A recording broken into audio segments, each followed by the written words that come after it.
आदरणीय दर्शकहरू नमस्ते। बिजनेस प्लस टेलिभिजनको प्रस्तुति कार्यक्रम विश्व अर्थतन्त्रमा यहाँहरू सबैलाई म हार्दिक स्वागत गर्न चाहन्छु। कार्यक्रम विश्व अर्थतन्त्रमा हामी छिमेकी राष्ट्रहरू, दक्षिण एसियाली राष्ट्रहरू, विश्वका ठूला अर्थतन्त्र भएका राष्ट्रहरूका साथै अन्य महत्त्वपूर्ण आर्थिक घटनाहरूको जानकारी विश्लेषण रिपोर्टहरू प्रस्तुत गर्दै आइरहेका छौँ। यसका साथै विश्व बजारको ताजा जानकारीबारे पनि हामी यहाँहरूलाई निवेदन गर्ने गरेका छौँ। दर्शकहरू, पूर्व अमेरिकी राष्ट्रपति डोनाल्ड ट्रम्पको बेलामा सुरु भएको चीन अमेरिका व्यापार युद्ध मत्थर हुने स्थिति देखिएको छैन। वर्तमान राष्ट्रपति जो बाइडेनले सत्ता सम्हाल्नु भएपछि चीन र अमेरिका बीच भएको उच्चस्तरीय वार्ता जुन अमेरिकाको अलास्कामा भएको थियो, त्यसमा खासै यो तनाव कम गर्ने विषयमा सहमति हुन सकेन र यो दुई शक्तिशाली राष्ट्रहरूको विश्व अर्थतन्त्रका 1 नम्बर र 2 नम्बरमा रहेका राष्ट्रहरू बीचको यो तनावले विश्व अर्थतन्त्र नै प्रभावित हुने स्थिति देखिएको छ। यस सम्बन्धमा तयार पारिएको यो रिपोर्ट। संयुक्त राज्य अमेरिका र चीन बीचको व्यापारिक सम्बन्धमा सामान्य हुने सम्भावना देखिएको छैन। अमेरिका र चीन बीचको अमेरिकाको एन्करेजमा भएको उच्च स्तरीय कूटनीतिक वार्तामा सहभागी अमेरिकी प्रतिनिधि मण्डलले पूर्व राष्ट्रपति डोनाल्ड ट्रम्पले अपनाउनु भएको चीन प्रतिको व्यापारिक नीतिमा परिवर्तनको संकेत नदेखिएपछि चीन र अमेरिका बीचको व्यापारिक तनाव चाँडै अन्त्य हुने सम्भावना नदेखेको विश्लेषण गरिएको छ। अमेरिकाको अलास्का एन्करेजमा भएको वार्तामा दुवै पक्ष बीचको तनाव छताछुल्ल भएको छ। वार्ताको सुरुमै अमेरिकी विदेश मन्त्री एन्टोनी ब्लिन्केनले चीनको सिन्जियाङमा भइरहेको गतिविधि, हङकङ र ताइवान प्रति चीनले लिएको नीतिमा अमेरिकाको गम्भीर चासो र चिन्ता व्यक्त गर्नुभएको थियो। अमेरिकी विदेश मन्त्रीले अमेरिकाका सहयोगी राष्ट्रहरूले आर्थिक गतिविधिमा चीनले लिने गरेको वैमनस्यतापूर्ण रवैया र अमेरिकामा साइबर आक्रमण गरिएको भन्दै त्यस्तो घटना बीचमा सहमति टाढा हुने उल्लेख गर्नुभयो। त्यसको प्रत्युत्तरमा चीनको केन्द्रीय विदेश मामिला आयोगका महानिर्देशक याङ जी चीनले चीनको विषयमा अमेरिकाले आफ्नो शक्तिको आडमा त्यस प्रकारका नकारात्मक टिप्पणी गर्ने कुनै अधिकार नभएको बताउनु भएको थियो। एन्करेज वार्ता व्यापारिक भन्दा पनि कूटनीतिक अभ्यासको रूपमा देखिएको छ। वार्तामा दुवै पक्षले व्यक्त गरेका आक्रोशले चीन र अमेरिका बीचको व्यापार युद्ध चाँडै समाप्त हुने स्थिति नदेखेको विश्लेषण गरिएको छ। यो वातावरणसँगै विश्वको धेरै नै महत्वपूर्ण व्यापारिक सम्बन्ध दाउमा परेको पनि विश्लेषकहरूको भनाइरहेको छ। चीन अहिले संयुक्त राज्य अमेरिकाको तेस्रो ठूलो व्यापारिक साझेदार रहेको छ। सन् 2019 मा दुवै देशबीच 558.1 अर्ब अमेरिकी डलरको व्यापार भएको थियो। यो ठूलो परिमाणको व्यापारबाट सन् 2015 मा करिब 9,11,000 रोजगारी सिर्जना हुन पुगेको थियो। अमेरिकी किसानहरूको पनि चीन तेस्रो ठूलो निर्यात बजार हो र 2 वर्ष अगाडि 14 अर्ब डलरको कृषिजन्य उत्पादन अमेरिकाबाट चीनमा निर्यात भएको थियो। चीन अमेरिकाको सबैभन्दा ठूलो वस्तु निर्यात गर्ने देश हो। विश्व व्यापार संगठनका एकजना पूर्व अधिकारी स्लिड विलियम्सले एन्करेज वार्तामा भएको सहमति नभएको विषयलाई आफूले सामान्य रूपमा लिएको बताउनु भएको छ। एक पटक पूर्व राष्ट्रपति ट्रम्पका व्यापार टोलीका सदस्य समेत रहनुभएका विलियम्सले एन्करेज वार्ताबाट आफूले थोरै उपलब्धिको अपेक्षा गरेको र त्यो पूरा भएको बताउनुभयो। उहाँले चिनिया टोलीका सदस्यहरूले बाइडेन प्रशासन, ट्रम्प प्रशासनले लगाएका बन्देजहरूलाई सरलताका साथ हटाउने मनोस्थितिका साथ आएको हो भने त्यो उनीहरूको भूल भएको पनि बताउनुभयो। अमेरिकाका लागि चीनसँगको वार्ता व्यापारिक हिसाबले महत्वपूर्ण भएको र यसका साथै अमेरिकाको राष्ट्रिय हित र संवेदनशील प्रविधिको संरक्षणका लागि समेत उत्तिकै महत्वपूर्ण रहेको विश्लेषण गरिएको छ। एन्करेज वार्ता पूर्व बाइडेन प्रशासनले सरकारी विभागहरूलाई एक कार्यकारी आदेश जारी गर्दै सेमी कन्डक्टर्स, ठूलो क्षमताका ब्याट्री, औषधिजन्य वस्तु लगायतका सरसामग्रीहरूको निर्यातको अवस्थाको समीक्षा गर्न निर्देशन दिएको थियो। अमेरिकाले व्यापारमा हुने घाटा वा नाफाको विषयलाई राष्ट्रिय सुरक्षा र मानवाधिकारको विषयभन्दा माथि कुनै हालतमा नराख्ने ओबामा प्रशासनका प्रतिरक्षा नीति विश्लेषक डियोर्डिक म्याक्लिनले बताउनु भएको छ। एन्करेज वार्तामा कुनै प्रगति नभएको भए तापनि चिनिया विदेश मन्त्री वाङ यी लगायतका चिनिया वार्ताकारहरू बाइडेन प्रशासनले पूर्व राष्ट्रपति डोनाल्ड ट्रम्प र उहाँको प्रशासनका प्रमुख कूटनीतिक माइक पम्पियोले चीनप्रति देखाएको वैमनस्यता र लगाएको प्रतिबन्ध हटाउने विश्वासमा रहेका छन्। आलस्का बैठकमा हुवाई लगायतका चिनिया कम्पनीहरूलाई लगाइएको बन्देज, कम्युनिष्ट पार्टीका सदस्यहरूलाई भिसामा गरेको कडाई र अमेरिकाको ह्युस्टनमा बन्द गरिएको चिनिया महावाणिज्य दूतावास खोल्ने विषयमा कुनै सहमति भएको छैन। राष्ट्रपति बाइडेनले नियुक्त गर्नुभएको व्यापार प्रतिनिधि क्याथरिन टाईका लागि चीनसँगको व्यापारिक सम्बन्धमा देखिएको तनाव कम गर्ने विषय निकै नै जटिल हुने विश्लेषण गरिएको छ। दर्शकहरू, चीन र अमेरिका बीच व्यापार र अन्य पक्षमा सुरु भएको प्रतिस्पर्धाले विश्व अर्थतन्त्र प्रभावित हुने देखिन्छ भने अब अहिले दुवै पक्ष सकेसम्म बढी राष्ट्रहरूलाई आफ्नो पक्षमा आकर्षित गराउने प्रयासमा रहेका छन्। यस्तो अवस्थामा जर्मनीका व्यवसायीहरूले भने युरोपीय राष्ट्रहरू अमेरिका र चीनलाई समान दूरीमा राखेर कसरी युरोपीय राष्ट्रहरूको आर्थिक विकासमा सहयोग पुग्न सक्छ भन्ने हिसाबले अगाडि बढ्नु पर्ने धारणा उनीहरूले राखेका छन्। यस सम्बन्धमा तयार पारिएको यो एक रिपोर्ट। जर्मनीका उद्योगी व्यवसायीहरू युरोपियन राष्ट्रहरूले आर्थिक विषयमा अमेरिका र चीनलाई समान दूरीमा राखेर युरोपको हितका अगाडि बढ्नुपर्ने पक्षमा रहेको एउटा तथ्याङ्कले देखाएको छ। जर्मनीको व्यावसायिक हितका लागि काम गरिरहेको बभरियन उद्योग संगठनले गरेको अनुसन्धानमा यस्तो धारणा आएको जनाएको छ। तटस्थ रहेर युरोपियन राष्ट्रहरूले प्रविधिको भरपूर उपयोग गर्दै बजारमा पकड जमाउन सकेमा अमेरिका र चीन दुवैले बजार र प्रविधि दुवै दृष्टिकोणबाट युरोपलाई व्यवस्था गर्न नसक्ने पनि जर्मन उद्योगी व्यवसायीको भनाइरहेको छ। हालै गरिएको अध्ययनमा विश्वमा खुला बजारको अवधारणालाई सन् 2008 को वित्तीय संकटले धक्का दिएको उल्लेख गर्दै पूर्व अमेरिकी राष्ट्रपति डोनाल्ड ट्रम्प जस्ता व्यक्तिले यसलाई आधार बनाएर संरक्षणवादको नारा अगाडि सारेको पनि उल्लेख गरिएको छ। एकीकृत बजारको वकालत गर्ने युरोपको अवधारणामा पनि ब्रेक्जिटका कारण धक्का पुगेको पनि अनुसन्धान रिपोर्टमा जनाइएको छ। अनुसन्धान प्रतिवेदनमा चीन र अमेरिका बीचको प्रतिस्पर्धा अझै बढ्ने र यसले अन्तर्राष्ट्रिय अर्थतन्त्र र व्यापारिक सम्बन्धमा भारी प्रभाव पार्ने उल्लेख गर्दै दुवै पक्ष आफ्नो आधारशील बनाउन सक्रिय हुने पनि अनुमान गरिएको छ। प्रतिवेदनमा युरोप चीनभन्दा वैज्ञानिक अनुसन्धानमा अमेरिकासँग नजिक रहेको पनि उल्लेख गरिएको छ। सिद्धान्त र सैनिक सुरक्षाका आधारमा पनि युरोप अमेरिकाद्वारा नेतृत्व गरिएको पश्चिममा राष्ट्रको समूहसँग नजिक रहेको भए तापनि पछिल्लो समयमा यो सम्बन्ध चिसिँदै गएको पनि उल्लेख गरिएको छ। यस्तो अवस्थामा युरोपीय महासंघका लागि बहुपक्षीय व्यापारमा चीनको सहयोग आवश्यक हुन पुगेको पनि अनुसन्धान प्रतिवेदनमा जनाइएको छ। प्रतिवेदनमा निर्यात व्यापारका लागि चिनिया बजार जर्मनीका लागि निकै महत्वपूर्ण हुँदै गएको उल्लेख गर्दै जर्मनीको चीनमा निर्यात 831 अर्ब डलर पुगेको र यो विषय युरोपका 90 लाख मानिसहरूको रोजगारीसँग प्रत्यक्ष रूपमा जोडिएको पनि उल्लेख गरिएको छ। आयाततर्फ पनि युरोपीय महासंघका सदस्य राष्ट्रहरू उद्योग र उत्पादनका लागि आवश्यक पर्ने कच्चा पदार्थमा एसियाई र अफ्रिकी राष्ट्रहरूमा धेरै मात्रामा निर्भर रहेको पनि प्रतिवेदनमा उल्लेख गरिएको छ। उपभोगको अवस्थाबारे उल्लेख गर्दै प्रतिवेदनमा पश्चिमी राष्ट्रहरूको तुलनामा चीन र एसिया प्रशान्त क्षेत्रका राष्ट्रहरूमा बढ्दो आर्थिक समृद्धि र ठूलो जनसंख्याले उपभोग पनि उल्लेख्य वृद्धि हुने जनाइएको छ। दर्शकहरू, अन्तर्राष्ट्रिय मुद्रा कोषको जुन विशेष कर्जा सहुलियतको रिजर्भ फन्ड छ, एसडीआर रिजर्भ फन्ड छ, त्यसलाई वृद्धि गर्न विश्वका 7 औद्योगिक राष्ट्रहरूको संगठन G7 सहमत भएको छ। अब रिजर्भ फन्डलाई यो कोषलाई 500 अर्ब डलरमा पुर्याइएको छ र यसबाट विपन्न राष्ट्रहरूलाई सहयोग गर्न अन्तर्राष्ट्रिय मुद्रा कोष अझै सक्षम भएको विश्लेषण गरिएको छ। यस सम्बन्धमा तयार पारिएको यो एक रिपोर्ट। विश्वका ठूलो अर्थतन्त्र भएका 7 राष्ट्रहरू अन्तर्राष्ट्रिय मुद्रा कोषको रकममा वृद्धि गर्ने कार्यमा सघाउन सहमत भएका छन्। सन् 2009 पछि पहिलो पटक कोषको रकम बढाउने सहमति भएको हो। कोषको आकारमा वृद्धि गरिएपछि कोरोना प्रकोपबाट प्रभावित विश्वका राष्ट्रहरूलाई सहयोग वृद्धि गर्न मुद्रा कोष थप सक्षम हुनेछ।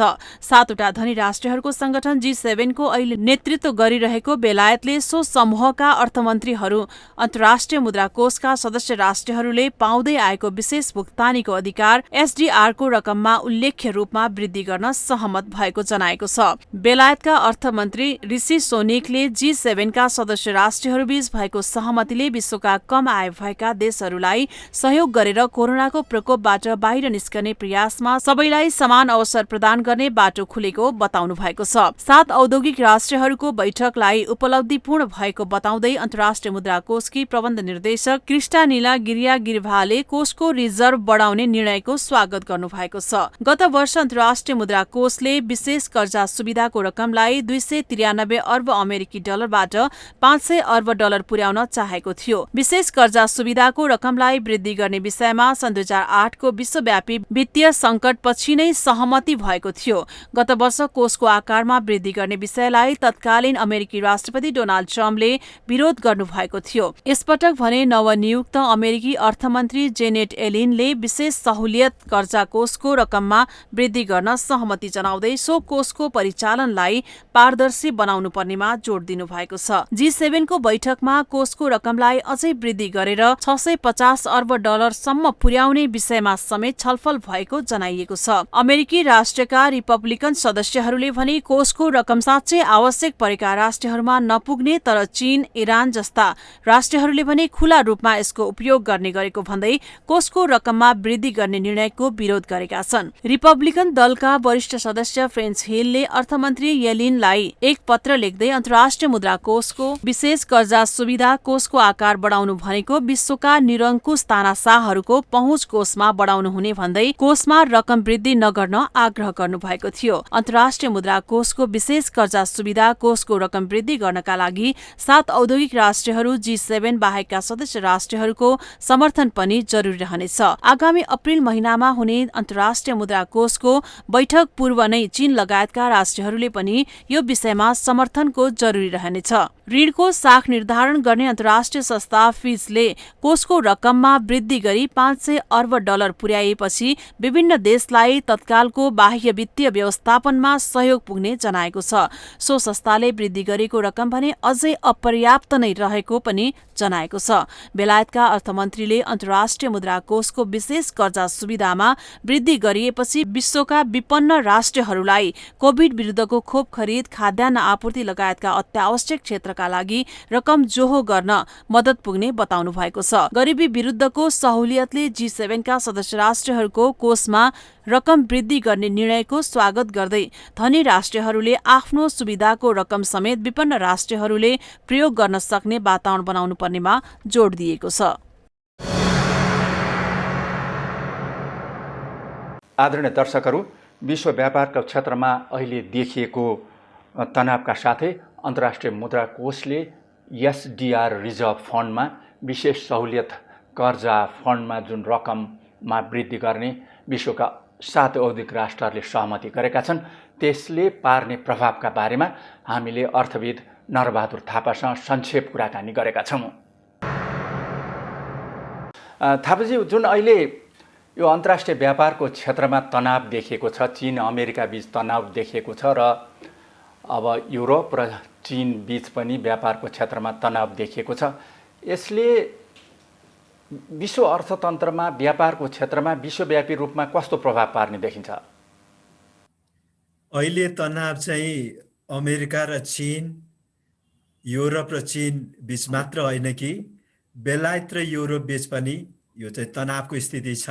बेलायतले यो चाहिँ युरोपियन युनियनलाई परित्याग गरिसकेपछि त्यहाँ पनि व्यापार, खास गरी हामीले यो कोरोना भ्याक्सिनका सवालमा पनि देख्यौँ।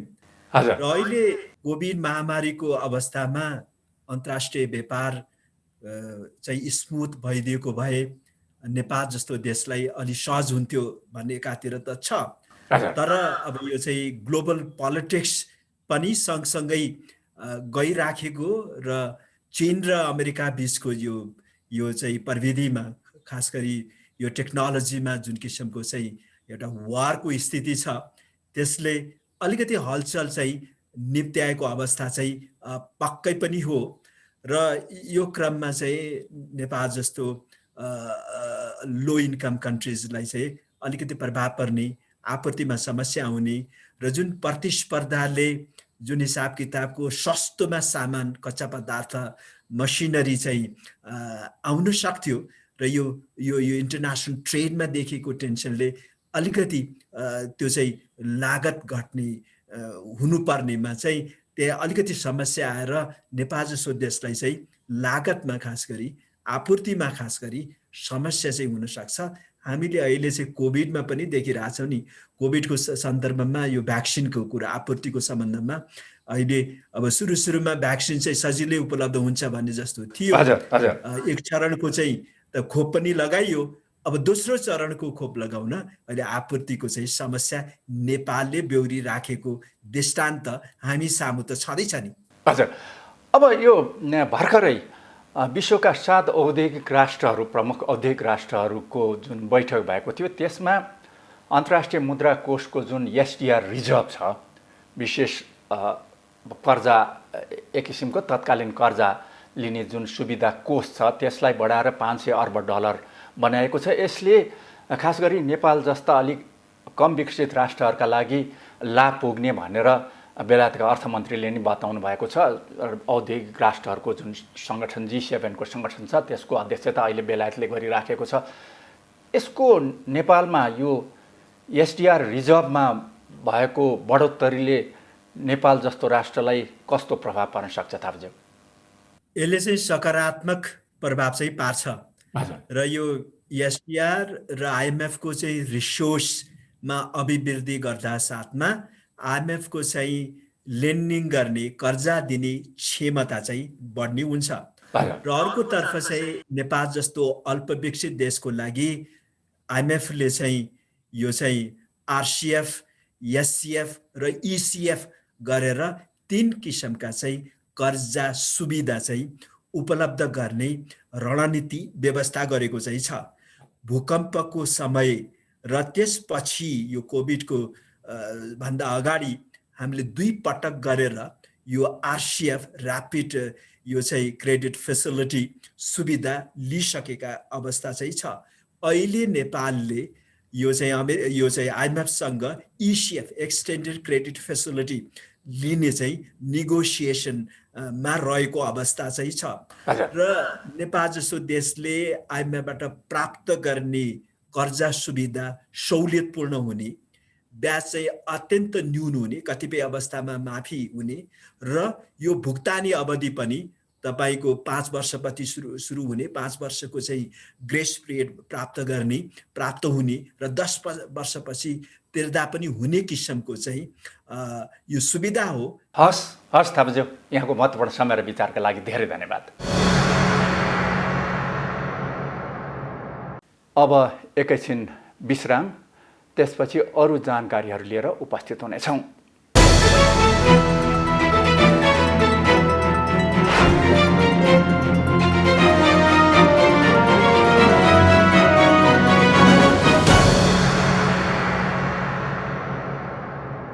फेरि पनि स्वागत छ आदरणीय दर्शकहरू कार्यक्रम विश्व अर्थतन्त्रमा।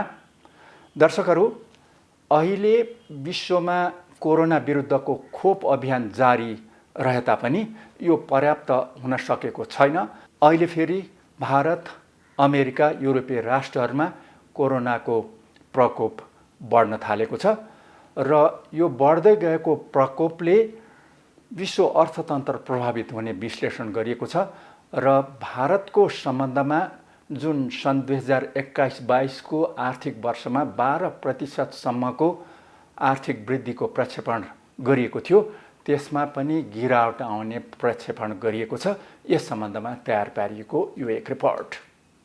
कोरोना विरुद्धको खोप लगाउने कार्य जारी रहे तापनि भारत, अमेरिका, बेलायत लगायतका देशमा कोरोनाको प्रकोप फेरि बढ्न थालेको छ। कोरोनाको बढ्दो संक्रमणबाट यी देशहरूमा आर्थिक विकास प्रभावित हुन सक्ने आशंका व्यक्त गरिएको छ। भारतमा गत फेब्रुअरी महिनामा कोरोनाको दैनिक संक्रमण दर देशभरकै हिसाब गर्दा पनि 10,000 भन्दा तल रहेकोमा केही दिन यता संक्रमण बढ्दै गएर 40,000 माथि पुगेको छ। कोरोनाले सन् 2020-21मा मन्दीमा गएको भारतीय अर्थतन्त्रमा सन् 2021-22मा ठूलो सुधार हुने अनुमान गरिएकोमा अब फेरि बढ्न थालेको संक्रमणले विकासको गतिमा अवरोध आउन सक्ने अर्थशास्त्रीहरूले विश्लेषण गरेका छन्। भारतीय अर्थतन्त्रको लागि अहिले विकासको गतिलाई उच्च बनाउनु नितान्त जरुरी रहेको र यसका लागि कोरोना संक्रमणबाट प्रभावित रहेको सेवाको क्षेत्रलाई पुरानै लयमा फर्काउन आवश्यक रहेको भारतीय रिजर्भ बैंकका डेपुटी गभर्नर देवव्रता पात्रले बताउनु भएको छ।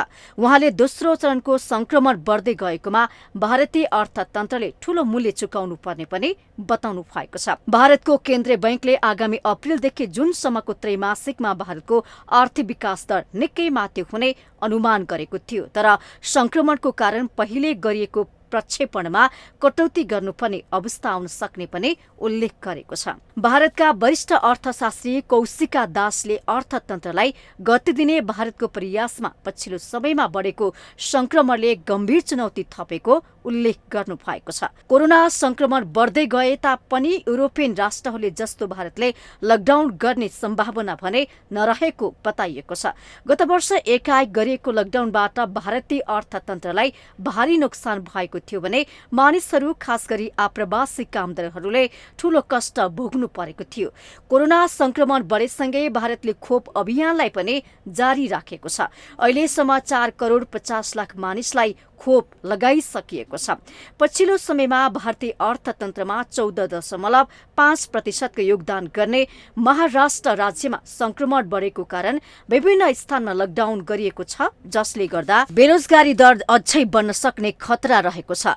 भारतको बेरोजगारी दर गत जनवरी महिनामा 6.5% रहेकोमा फेब्रुअरी महिनामा यो बढेर 6.9% पुगेको छ। अब कोरोना संक्रमण बढ्दै गएर केही स्थानहरूमा लकडाउनको अवस्था आएमा भारतको आर्थिक विकास दर 0.17%ले कम हुने र अझ यो बढ्दै गएमा अझै नकारात्मक स्थिति आउने वरिष्ठ अर्थशास्त्री राहुल बाजोरियाले बताउनु भएको छ। भारतीय अर्थतन्त्रको विकास दर सन् 2021-22मा 11% माथि हुने प्रक्षेपण गरिएको छ। आर्थिक विकासलाई मौद्रिक तथा वित्तीय नीति मार्फत पनि समर्थन गर्ने प्रयास गरिएको छ। भारतीय केन्द्रीय बैंकको मौद्रिक नीति समितिको बैठक आगामी अप्रिल महिनाको सुरुमा नै बस्दैछ। सो बैठकमा ब्याज दरलाई निकै तल राखिने अनुमान गरिएको छ। खुला सीमा रहेको नेपालको सबैभन्दा ठूलो व्यापारिक साझेदार भारतमा बढ्दै गएको कोरोना संक्रमणबाट नेपालको अर्थतन्त्र समेत प्रभावित हुन सक्ने खतरा बढेको छ।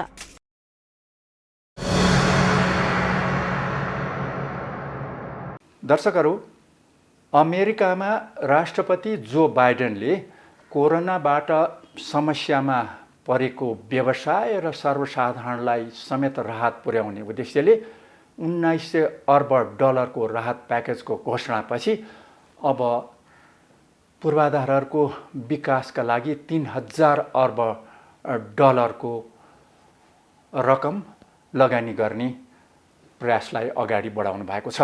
राष्ट्रपतिको यो प्रयासमा कांग्रेसको कस्तो समर्थन रहन्छ भन्ने प्रश्न देखिएको छ। यस सम्बन्धमा तयार पारिएको यो रिपोर्ट।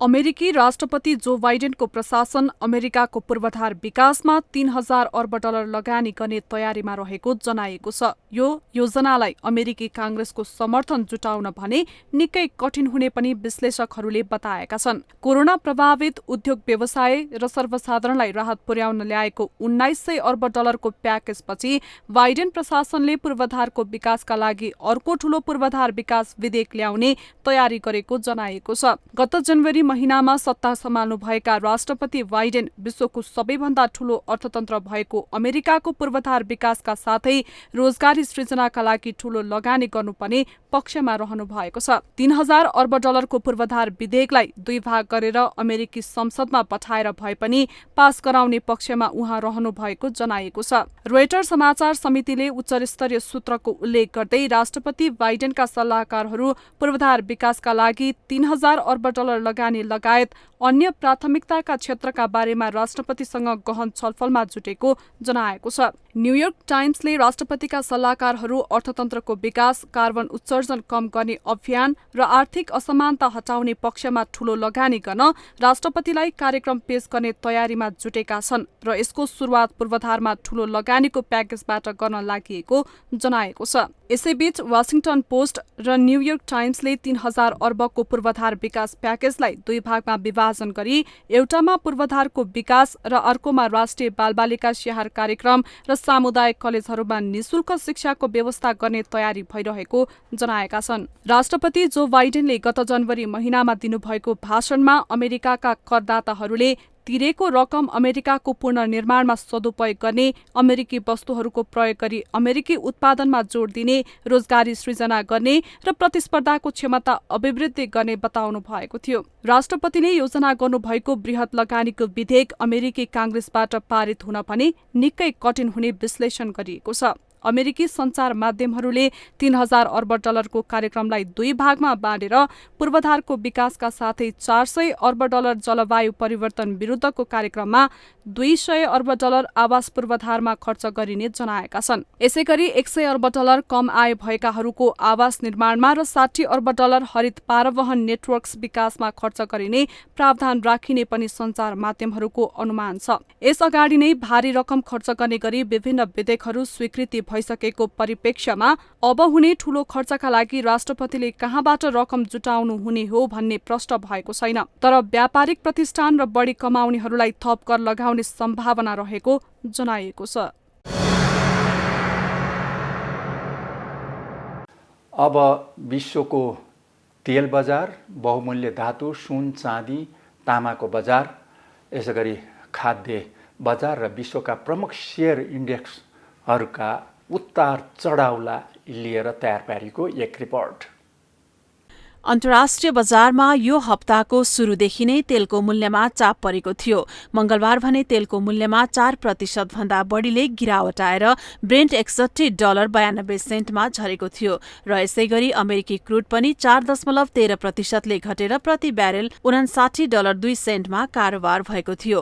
तेलको मूल्यमा यसरी धेरै गिरावट आउनुमा युरोपियन राष्ट्रहरूमा कोरोना संक्रमण दर वृद्धि भई लकडाउनसम्म हुन पुगेको र कोरोना खोप लगाउने कार्यले पनि गति नलिएकाले माग कम हुने आशंकामा मूल्य घट्न गएको विश्लेषण गरिएको छ। युरोपको सबैभन्दा ठूलो अर्थतन्त्र जर्मनीले आगामी अप्रेलको 18 तारिकसम्म कडा लकडाउनको घोषणा गरेको छ। यसैगरी लगानीकर्ताहरूले तेलमा गरेको लामो अवधिको लगानी झिक्न थालेकोले पनि मूल्यमा दबाव परेको विश्लेषण गरिएको छ। डलर बलियो भएका कारणले पनि तेलको मूल्य घट्न गएको हो। मंगलबार घटेको मूल्यमा बुधबार भने केही सुधार आएको देखिएको थियो।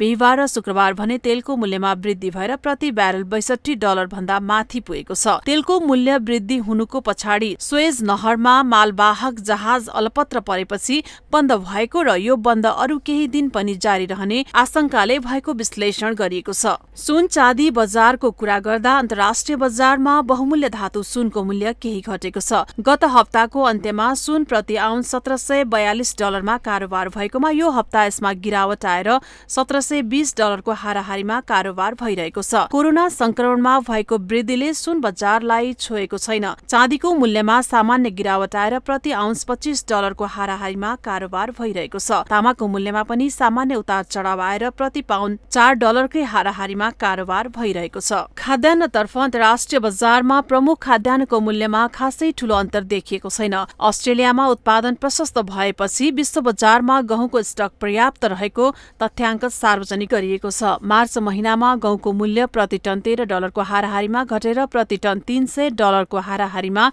बिक्री भइरहेको छ। यसैगरी चामल स्तर र स्थान हेरी $500 देखि $620 सम्म प्रति टनको मूल्यमा बिक्री वितरण भइरहेको छ। शेयर बजारमा सामान्य उतार चढाव देखिएको छ। केही दिनदेखि घटेको एसियाई शेयर बजारमा शुक्रबार भने बजार खुल्न साथै वृद्धि देखियो। एसियाका सबै प्रमुख इन्डेक्समा शुक्रबार वृद्धि भएको छ। समग्र हप्ताभरको हिसाब गर्दा पनि एसियाई शेयर बजारमा सुधार देखिएको छ। यो हप्ता युरोपियन शेयर बजारमा भने खासै उतार चढाव देखिएको छैन। अमेरिकी शेयर बजारमा केही गिरावट आएको थियो तर फेरि बिहिबार भने सुधार देखिएको छ।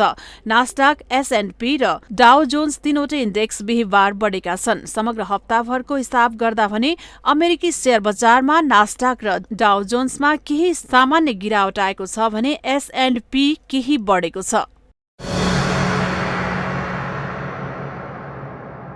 अब अन्त्यमा तेल, सुन चाँदी, तामा र यसका साथै विश्वका प्रमुख शेयर इन्डेक्सहरूको पछिल्लो बजार अवस्थाबारेको यो जानकारी।